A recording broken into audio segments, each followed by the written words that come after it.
It's time for another edition of the Daily Racing Form Weekend Preview. I am Gino Buccola alongside Alexa Zepp. And Alexa, I have to say, this is my favorite time period of the year right now because we're in the middle of NFL season. We have week 6 coming up. It's a huge college football season coming up this weekend. The NHL season just started. We're watching preseason NBA basketball games right now, and we are just a few weeks away from the Breeders' Cup, the championship 2 days in the sport of thoroughbred racing. And we are in the middle of one of the most prestigious racing meets of the year, Keeneland, right now. If you are a sports fan, it is like sports overload right now. There is so much going on.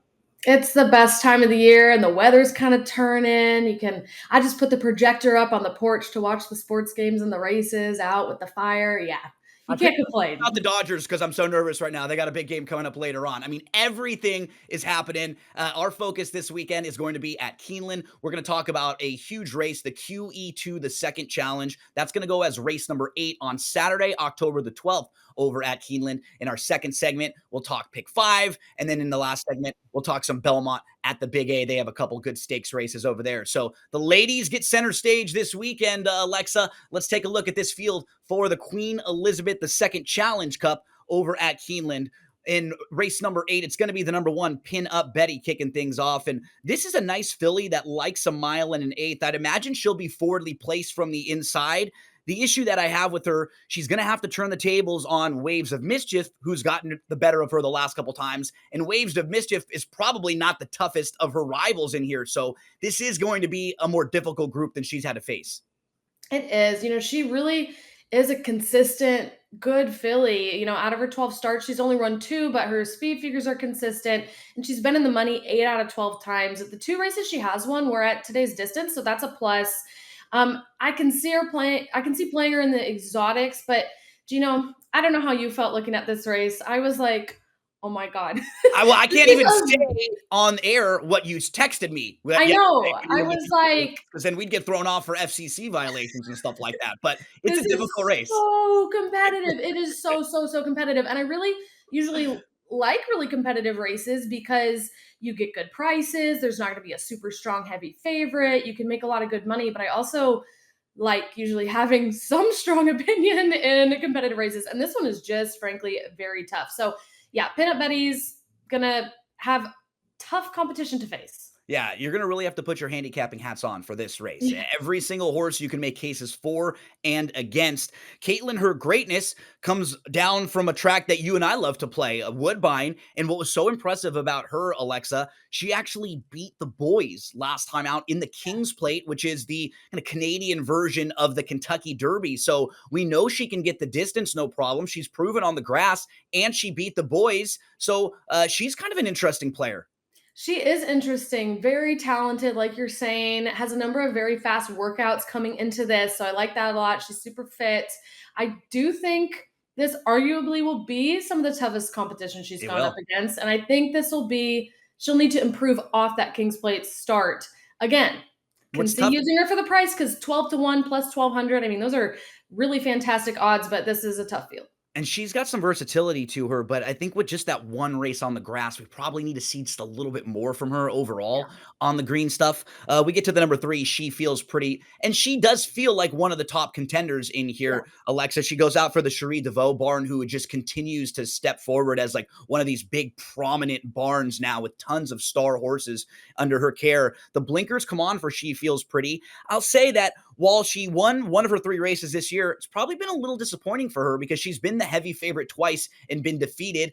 I don't know if the mile and an eighth is the best distance for her. It seems like she gets a little bit short after the mile, but I have an opinion that she'll probably be one of the horses here late in stretch that's, in the mix.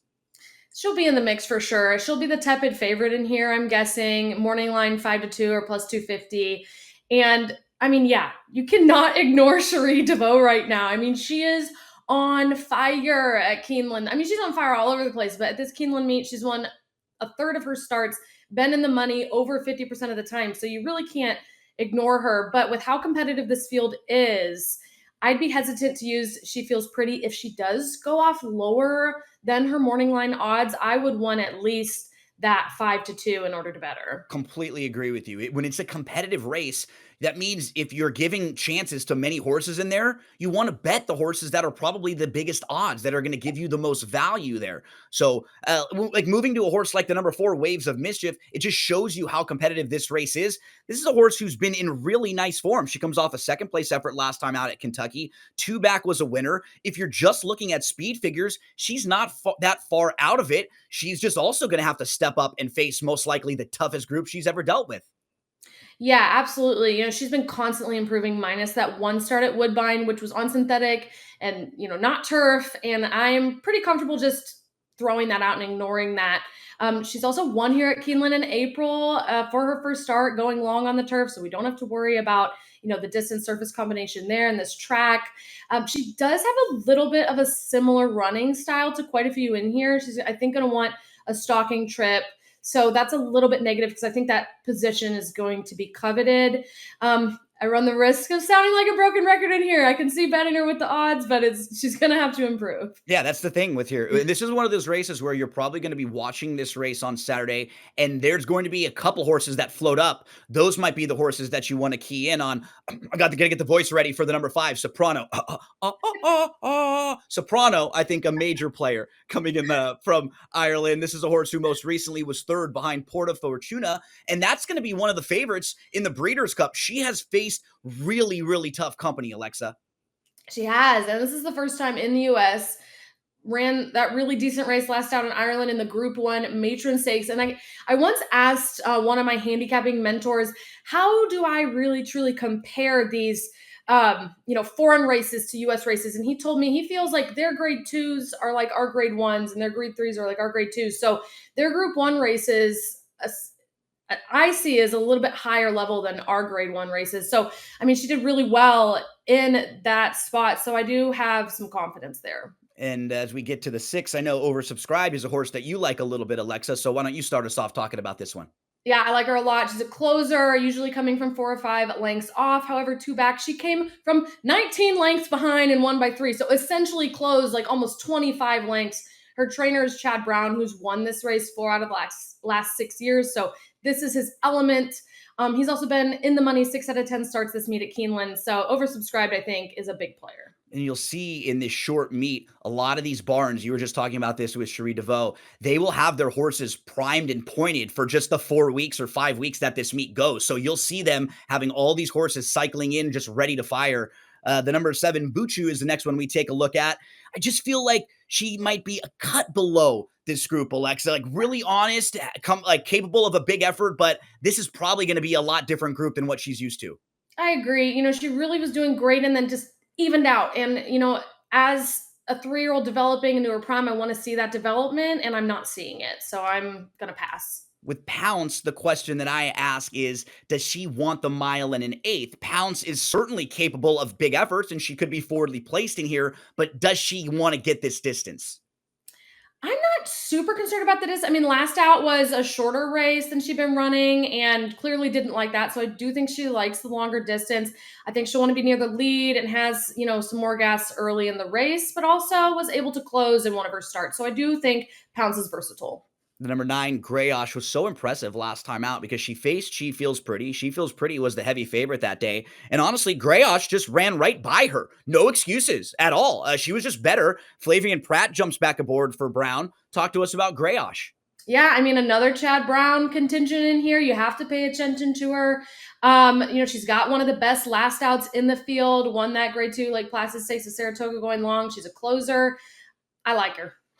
Rounding out the field, Candela, the French bred, another very classy individual that comes into the U.S. for the first time. I get a tougher read on her, though. I think I prefer Soprano of the 2 imports. Alexa, any thoughts on the outside runner? I agree. If I'm going to pick a Euro, I would pick Soprano in this race. Well, let's round things out here with our selections. Alexa, I'm going to throw the 4 on top as just kind of a sharp horse in good form. And it looks like you're looking for some value in here, too, as well. Yeah, I'm going Chad Brown, exacted in here with Gros and oversubscribed. So as we get set for our first commercial break, why don't you let the SportsGrid viewers know out there about the great promotion we have for them? Yeah, everybody can try these awesome Timeform USPPs for free, completely free. Just head on over to drf.com/sportsgrid and use code SGTF24. Keeneland pick 5 when we return.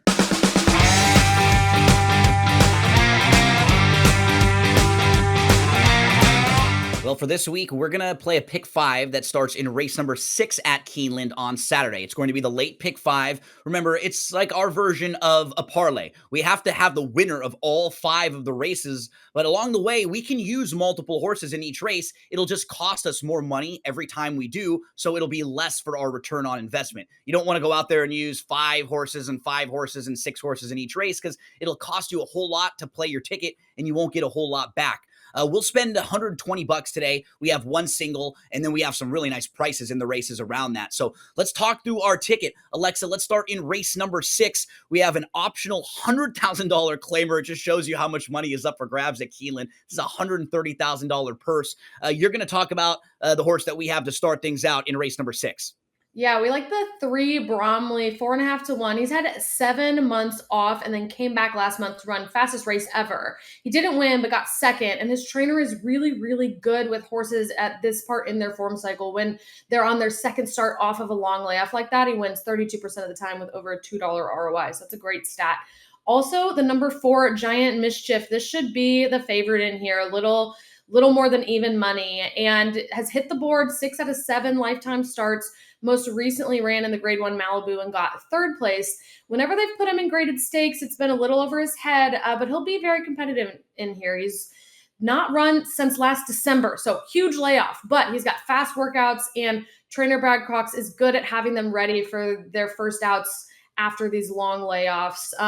He also won on debut and won first after a 7-month layoff before, so we know he can be ready to run after a break. In the Brad Cox barn in the last month, they're hitting at 32%, which is good even for them. Like everything they're sending out at every track has been live all over the place. The 6 Lofty Adjudicator has some speed, and there's not that much early speed in here. We imagine Giant Mischief will probably be forwardly placed, but we're going to throw the 6 in just because a horse that actually has that ability to sit close and not have to worry about coming from too far out of it. So we're going to use 3, 4, and 6 in the first leg of our pick 5 sequence, 3 deep, to try to make it through race number 6. Alexa, let's turn the page to race number 7. This one is a maiden special weight for 2-year-old fillies going 6 furlongs on the dirt. Start us out and talk to us about some of the horses you like in this race.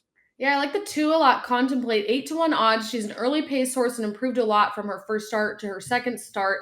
She set the pace in both races, but faded a lot in the first, and then last month just barely got caught at the end. Her trainer's good with 2-year-olds, winning 23% of the time, and I do think she will be able to set the pace again today and can hopefully improve that stamina.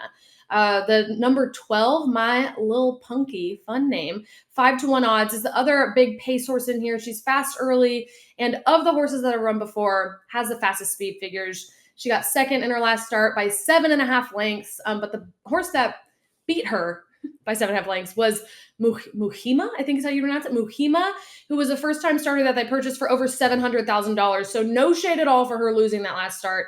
I think she'll have a pretty good chance here. Shout out to Brewster, my favorite of the punkies. I also think that the 4 and the 6 are super logical horses. Alexa gave you a couple more of the prices. I'll give you 2 more of the horses that are probably going to be shorter prices. Taverna could sit a really nice trip. She's going to make her 3rd career start. Her debut was great. She finished 2nd.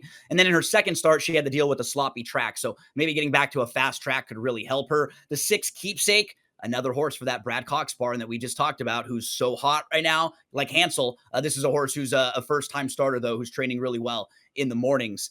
Alexa, let's recap race number 8. We already went through that horse by horse, but let everybody know who are the horses we're going to use on the pick 5 sequence in this race.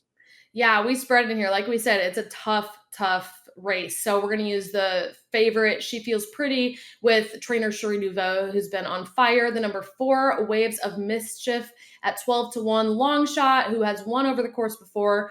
5, Soprano, the Euro coming to the U.S. for the first time, who's been running some convincing Group 1 and Group 2 races. The number 6, Oversubscribed, one of Chad Brown's in here, who's won 4 out of the last 6 years and closed almost 25 lengths 2 races back. And the 9, Grayosh, another from the Chad Brown barn, and another closer who won the Grade 2 Placid at Saratoga.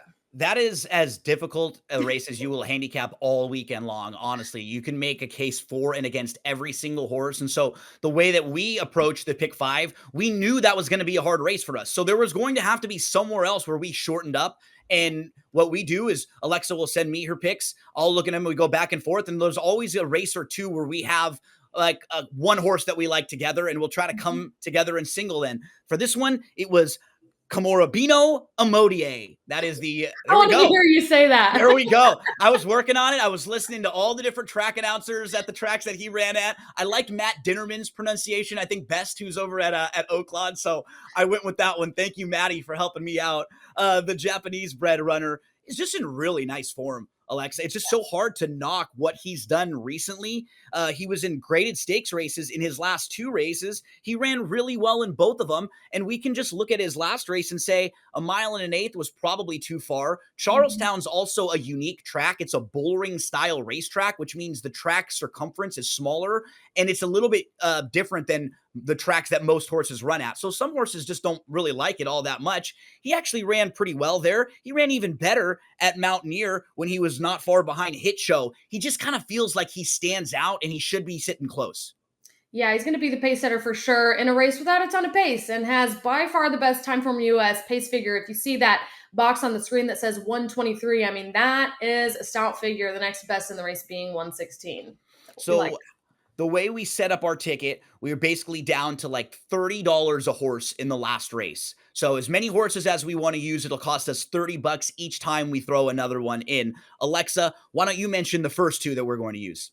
Yeah, it's a competitive race with a lot of variance. This is a 2-year-old race going a mile on the turf. So again, anytime it's a 2-year-old race, there's a lot of inexperienced babies that could produce a ton of value, and we don't have a ton of information. But we like the one. Poster has been out once and won. Got to the front and wired the field that day. Time from US does predict a fast pace and does think he'll be in the lead again, and does also think he'll stick around for the win. The number 4, Coal Battle, 12-1 odds, won on debut, which was a really short 5-furlong race on the sloppy dirt. Then they put him in a turf race going a mile, similar to today at Kentucky Downs, and he did okay. Passed a lot of horses, going from 11th place to 4th place, and I like to see that in a young horse, that they can pass other horses. That's the key, what you just pointed out. The 4 and the 6, Coal Battle, they are both the closers in this race. They're going to be coming from behind. The 12, Karahi, might be the speed of the speed. Let's take a look at that pick 5 ticket and how we've put it together for everyone. It's a $120 ticket with a 50-cent base wager. Remember, you multiply the horses, 3, 4, 6. So 3 horses times 4 times 5 times 4 in the final leg. When we return, we'll get over to Belmont at the Big A.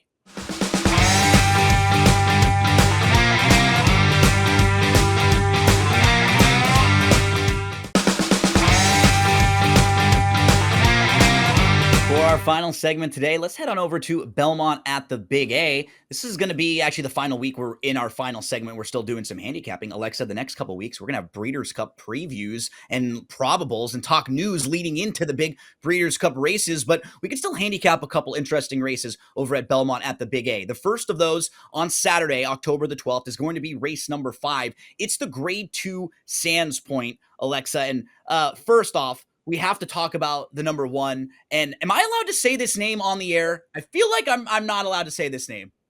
I'll say it. Go for it. I love it. Mo Fox Given. Just shout out to him name this filly. I think it's hilarious. For those of you who aren't familiar with racehorse naming, there are guidelines that you have to do when you submit a name. It can't be longer than 18 characters. It can't be the same name as another horse who's been running in the last 5 years. And it has to go through a review process to make sure it's appropriate. And I once submitted Hotwire for one of my horses, which I thought was such a cool name, and I got declined because of hotwire.com, and I'm still hot about it. But anyway, I like this horse not only for the name. She's been steadily improving, minus that last out at Kentucky Downs, but like we've said before, Kentucky Downs is such a weird track. A lot of horses don't perform well, so I'm not super worried about it. She's placed in a number of graded stakes races and has a really strong close in here, second only to the 2, Spaladay, who I also like in here, going to be the favorite. Improved every single start steadily, and she got 4th by only a length and a half in the grade 2 Placid Stakes, where if you remember me talking about that earlier in this show, was won by Gros over She Feels Pretty, my top and third pick in the grade 1 Queen Elizabeth Stakes. So Pretty these are like competitive. these are the fillies that are like a cut below Yeah. the QE2, because that's a grade 1 and this is a grade 2. So it shows you horse like Spaladay, who finished 4th behind Gros and She Feels Pretty, probably not quite good enough to go in the QE2, but should be favored in here, or one of the top tier contenders in here. So it just shows you the difference in class level between Yeah. some of those. Give us another horse or two that you like in here. Yeah, I like the 3 Shade of Pale, 10-1 odds, so we like that. Um, my favorite long shot will need a big improvement, like a big improvement, but has had a big improvement every single start. And is the stablemate of the 2 Spaladay. I just really like seeing how she's learning every race and progressing, and I could just see that trend continuing and being a major player. I don't know. I mean, honestly, maybe to win. Yeah, and she's visually impressive, right? Because Yeah. on speed figures and some of her ratings, she might need to improve a little bit. But as you pointed out, she is improving, and visually, she looks like a horse who's checking a lot of the boxes. The way this race shapes up, you can see with the pace projector, they have the 4 Makonga way out in front early, and that's just the Mhm. kind of horse she is. She's sort of a runoff horse. She's kind of tough to relax and kind of tough to settle down, but she gets the lead every time, and she's tough to, she's not a horse that you're going to challenge. She's just kind of her own worst enemy. So they'll all have to run down Makonga. I'll mention one more before we flip to the next race. The 6 Style Points, one of the top contenders, I think should be sitting in a pretty good spot, as Timeform US has her in like the 4th spot. That makes a whole lot of sense. She was a winner last time out in the Virginia Oaks, a dead heat winner. So I like the 6 a little bit. Alexa has the 1 on top. Alexa, Mo Fox Given. Great name. One of the best that we'll talk about here, I'm sure, in the coming weeks. Let's flip to our final race of this show that we're going to discuss. It's going to be race number 7 at Belmont at the Big A. And this one is the Floral Park with a $135,000 purse. This is a 6 furlong turf sprint. And all turf sprints are not equal. One thing that we've talked about different courses through the weeks that we've been on here, Alexa, if you compare like 6 furlongs at Belmont or Aqueduct to 6.5 at Kentucky or Santa Anita coming down the hill versus 5 or 5 furlongs at other places, there are a lot of different turf sprints. I think we have to start in here with Risk Threshold, who's probably the quickest. Yeah, Risk Threshold's going to be quick, coming off 2 straight wins, likely the leader. Kind of opposite from Secret Money, who I also like in here. Secret Money has been trying really, really hard races and just being like just a cut below, and now they're stepping back. And Risk Threshold has been overachieving in a lower level and stepping up. So I think those are both really good angles that can pay a lot when you're looking at races. But yeah, Risk Threshold is a one run type of horse who needs the lead and is going to get it, I think. Yeah, it doesn't seem like there's all that much other early pace to push Risk Threshold. You and I both think that those are 2 of the horses to beat, like the top Yeah. contenders. The 5 will be on the lead, and as you pointed out, Secret Money kind of the opposite, but she is coming out of way tougher races than most of this field has been facing. Yeah. So from a class standpoint, she fits. I'll mention one more before we get out of here. The number 1, Loon Cry, who is just really sharp. And she's stepping up now, so this will probably be the toughest group she's faced. But when you're in great form, when you've won 3 in a row, that's when you get the acid test. That's when it's the right time to step up and see if you can really compete with those. Alexa, we finished another one here, but before we get out of here, let all the folks out there know, where can they find these great Timeform US past performances? Yep, we have an offer for you to try them for free. Just head on over to drf.com/sportsgrid and use code SGTF24 to get your free race card. We'll be back again next week. Good luck to all the Sports Grid viewers out there.